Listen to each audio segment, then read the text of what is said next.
Mas mataas ang posibilidad na makaranas ng pang-aabuso ang isang bata mula sa taong kakilala o malapit sa kanilang pamilya dahil sa mas mababa umano ang kanilang pag-iingat kapag pamilyar sa kanilang isang tao. Ito ang binigyang diin ni Ginoong Rene Gandeza Jr., Project Development Officer 4 ng OPAPRO sa panayam ng Bomb Radio Kawayan kaugnay sa usapin ng pang-aabuso sa mga kabataan.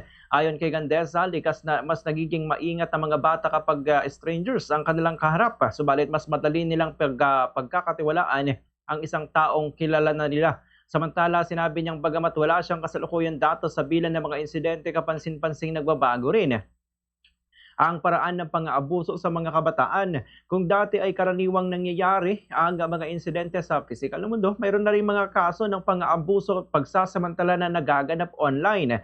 Kabilang dito ang online sexual abuse and exploitation of children o SAEC, kung saan kabilang ang Pilipinas sa mga bansa na nakakaranas ng ganitong uri ng pananamantala. Pinaliwanag ni Gandesa na isa sa mga salik na maaring samantalahin sa online exploitation ay ang kakayahan ng ilang Pilipino sa paggamit ng wikang Ingles na ginagamit sa pakikipag-ugnayan sa mga dayuhang sangkot sa online o online sexual abuse.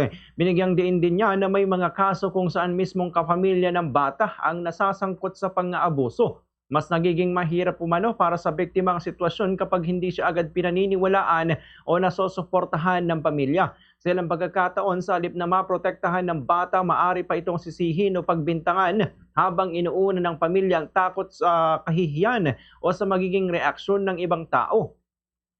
Ayon kay Gandesa, mahalagang maunawaan na hindi kailanman kasalanan ng bata ang pang-aabuso. Dahil dito nanawagan siya sa mga magulang at tagapag-alaga o mga guardians na maging mas mapagmatsyag sa kaligtasan ng mga bata, lalo na sa kanilang pakikisalamuha sa mga taong malapit sa kanila at sa kanilang paggamit ng internet.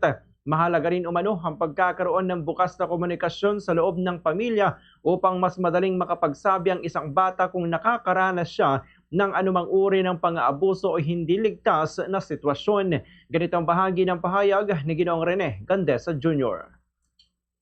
The prevalence po nito, what I do know is nag-i-evolve din po yung manifestation nitong abuses. Kasi kung dati po, it usually happens in the physical world. Sa ngayon po, may mga cases na rin na nangyayari siya virtually. So, for example po, yung Pilipinas, identified po kasi siya as one of the hotspots pagdating sa OSAEC po. And one of the reasons for that is because yung Pilipinas, English, medyo may proficiency tayo pagdating doon. So, in terms of yung mga online trafficking, yung mga ganyan po, kasama po yun doon sa nagiging dahilan po noon. So, once again, may mga cases kung saan yung perpetrator po, kapag